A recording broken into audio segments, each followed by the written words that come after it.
Jenna was 12 years old, at a sleepover at her friend Madison's house with two other girls. The kind of night that had started completely ordinary.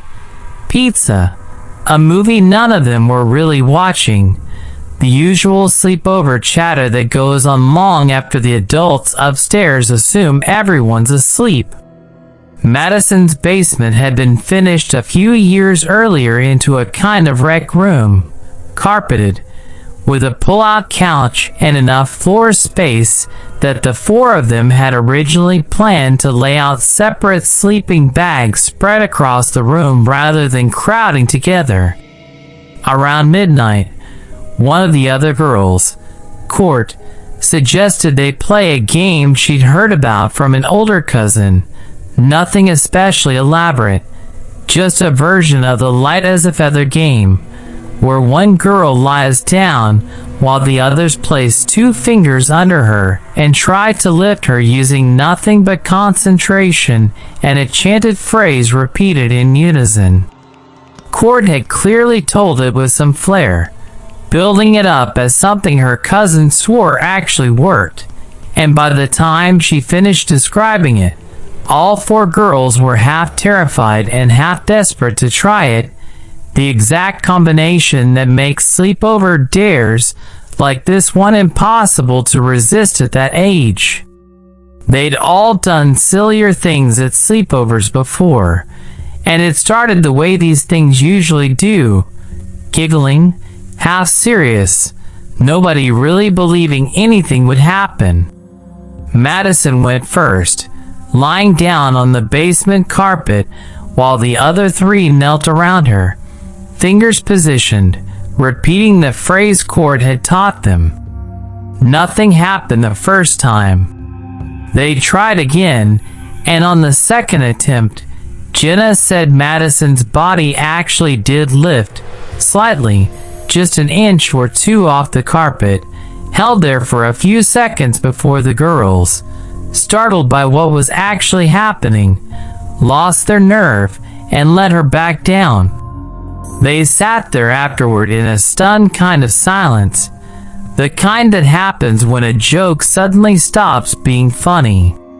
Court, half laughing to break the tension, suggested they try it one more time, this time with Jenna lying down instead.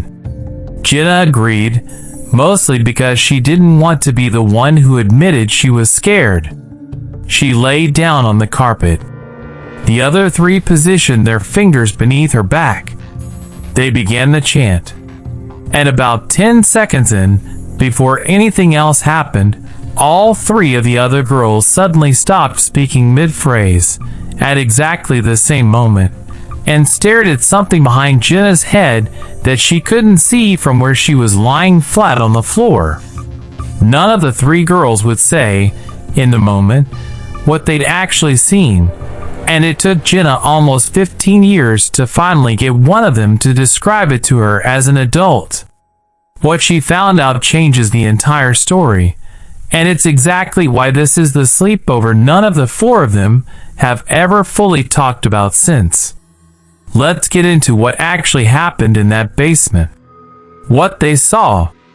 Jenna sat up immediately once she realized something was wrong, twisting around to look behind her, but by the time she turned, whatever the other three had been staring at was gone, and none of them would explain what it had been. Madison, visibly shaken, insisted they turn on every light in the basement and refused to keep playing. Court laughed it off, too loudly, in the way people do when they're trying to convince themselves as much as everyone else that nothing had actually happened.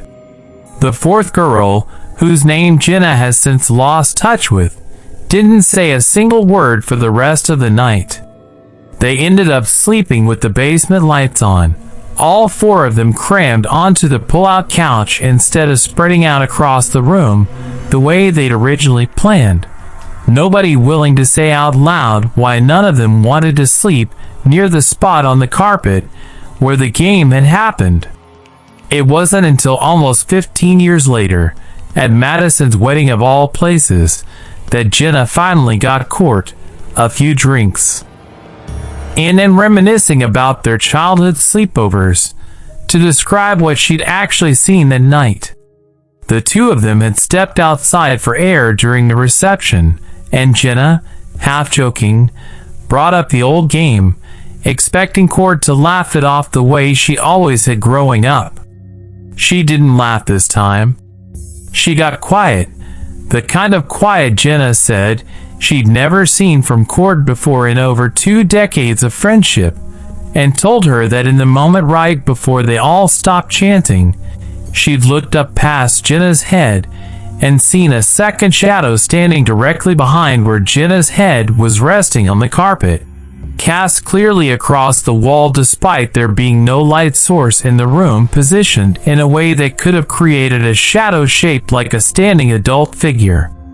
She said what unsettled her most wasn't the shadow itself, but that it hadn't moved at all while the three of them stared at it, and that it had simply stopped being there, without fading or shifting, the instant Jenna sat up and turned around.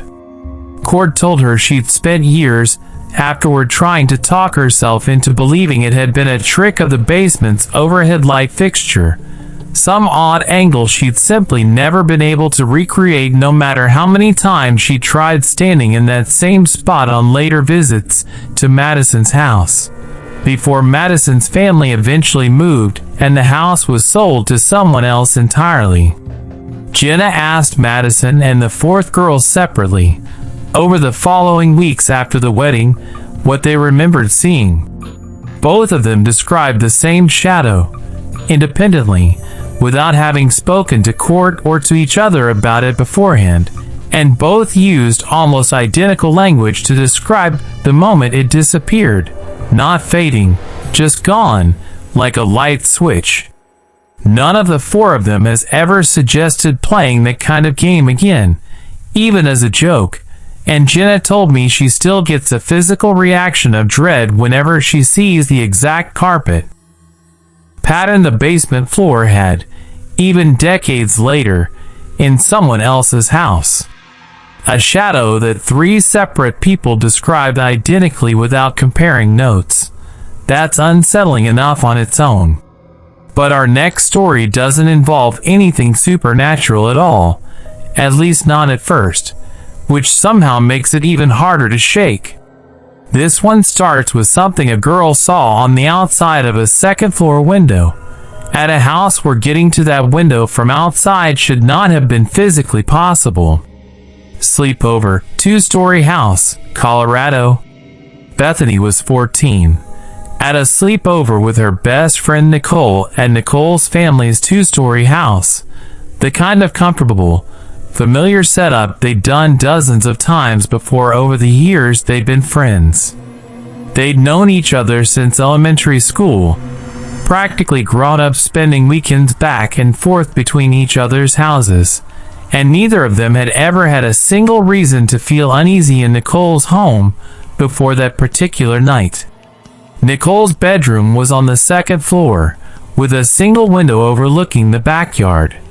A window with no balcony, no ledge, no tree close enough to reach it, and a straight 20-foot drop to the concrete patio below if anyone had actually managed to climb up to it. They'd spent that evening the way they usually did, watching movies on Nicole's laptop propped up between them on the bed, eating snacks they'd smuggled up from the kitchen, staying up well past when either of them should have reasonably still been awake on a school night.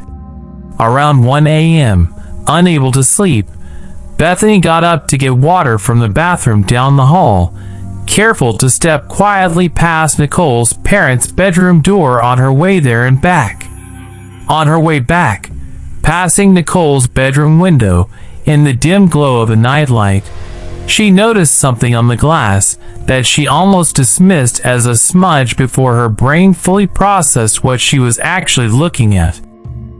A handprint, pressed against the outside of the glass, clearly visible even in low light, fingers spread, positioned at roughly the height an average adult would place a hand if they were standing directly outside that window, which, given the 20-foot drop below it and the complete absence of anything to climb, should not have been possible for anyone to do. She woke Nicole immediately, and the two of them stood at the window together, staring at the print, neither of them willing to get close enough to touch the glass.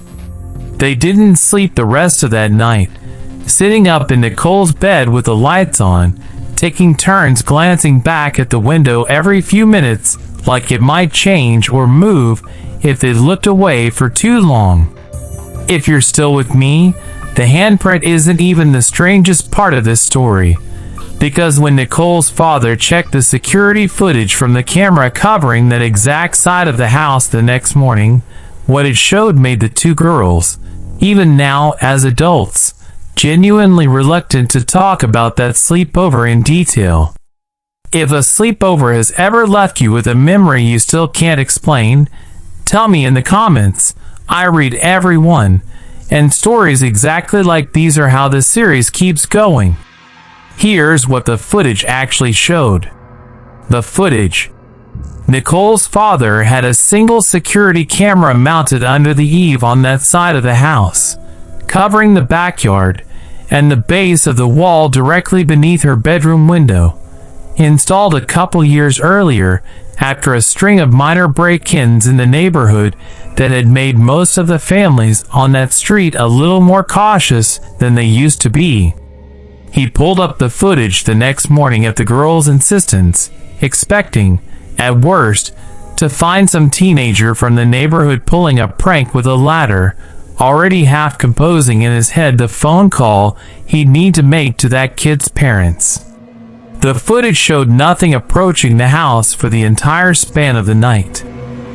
No ladder, no person walking across the yard, nothing crossing into frame at all from any direction, right up until 12:58 a.m., 2 minutes before Bethany noticed the handprint, when the recording shows the camera's night vision feed briefly distort, a burst of visual static lasting less than a second.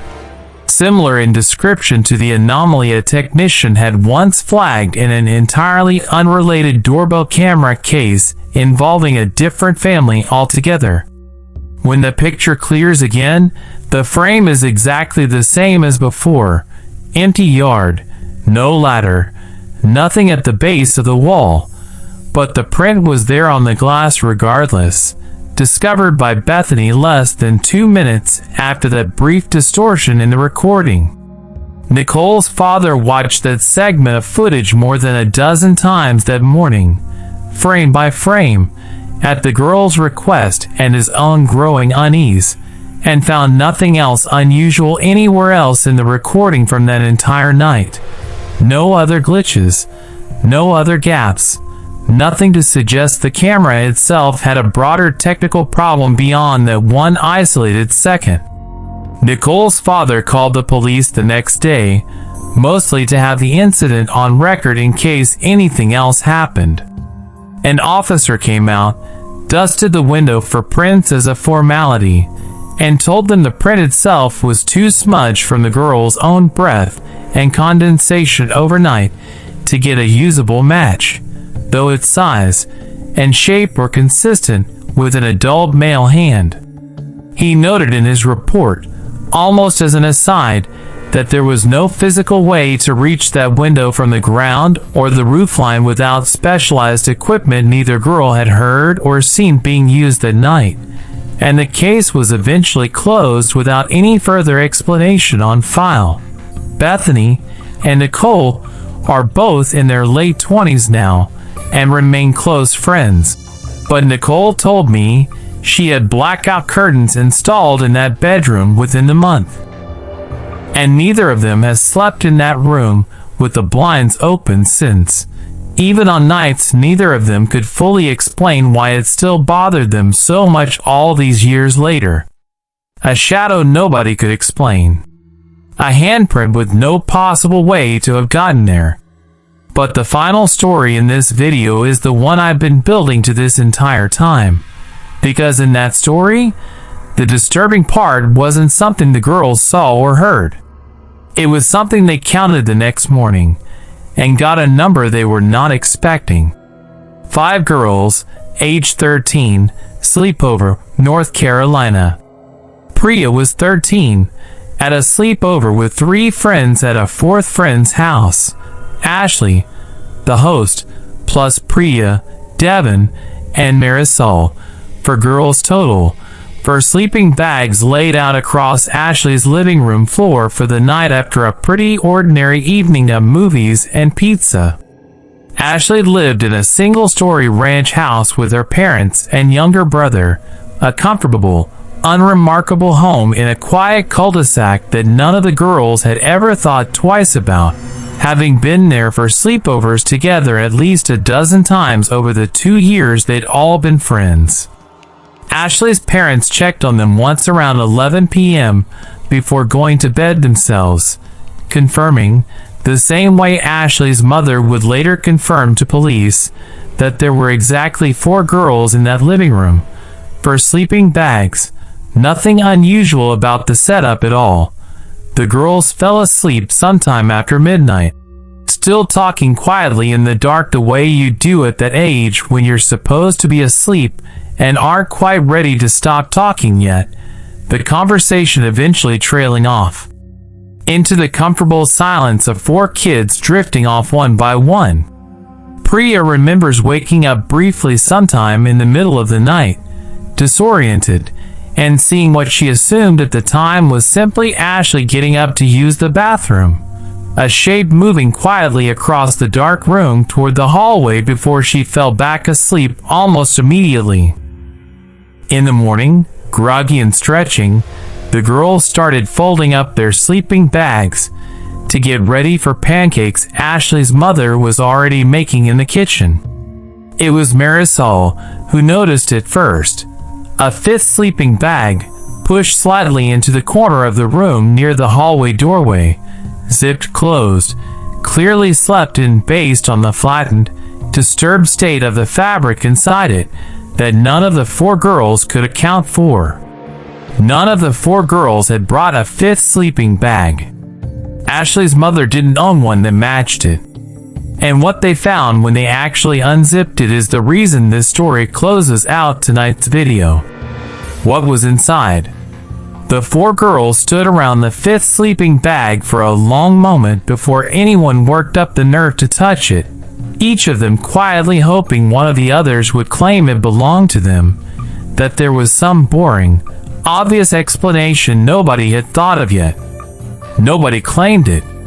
Ashley called for her mother, who came in from the kitchen still holding a spatula, took one look at the unfamiliar sleeping bag sitting in the corner of her own living room, and immediately told all 4 girls to step back into the kitchen with her. She unzipped it herself, cautiously, while the girls watched from the doorway. It was empty. No person. Nothing inside except a folded child's sweatshirt, plain and gray, with no name tag, no logo, nothing identifying, sitting neatly on top of the flattened sleeping bag material as though it had been placed there deliberately rather than left behind in a hurry. Ashley's mother walked the entire house immediately afterward, checking every door and window, all of which were locked exactly as she'd left them the night before, with no sign of forced entry anywhere, including the sliding glass door in the kitchen that she double-checked twice, given how easily that particular lock had stuck in the past. She called the police that afternoon, more out of an abundance of caution than any real expectation that anything would come of it. An officer took a report, photographed the sleeping bag and the sweatshirt, dusted a few surfaces near the hallway doorway for prints as a formality, and told her, honestly, that without any sign of a break-in, there wasn't much of an active investigation to open. No crime had technically occurred, nothing had been taken, and a single unexplained item, however strange, didn't meet the threshold for anything beyond a documented report on file. The sweatshirt itself was never claimed by anyone. Ashley's mother held onto it for almost a year, half expecting a neighbor or a forgotten guest who eventually called asking about it, before finally donating it along with a bag of old clothes, unable to justify keeping an unexplained object in the house any longer than she already had. What has stayed with all four girls since, now well into adulthood, isn't really the sleeping bag itself. It's the detail Priya mentioned almost as an afterthought when she first told the police, and later repeated to her friends once they were all old enough to actually talk about that night honestly instead of brushing it off the way they had as kids. That when she woke up briefly in the middle of the night and saw a shape moving toward the hallway, she assumed without thinking twice about it that she was watching Ashley get up. She has never been able to shake the fact that Ashley, when everyone compared memories the next day, had been asleep the entire night, in her own sleeping bag, in the exact spot she'd started in the entire time. None of the four girls have hosted or attended a sleepover in that house since. Ashley's family moved 2 years later, for reasons her mother always described as unrelated. Priya told me she's still not sure she believes that, and she's still not sure she wants to know one way or the other.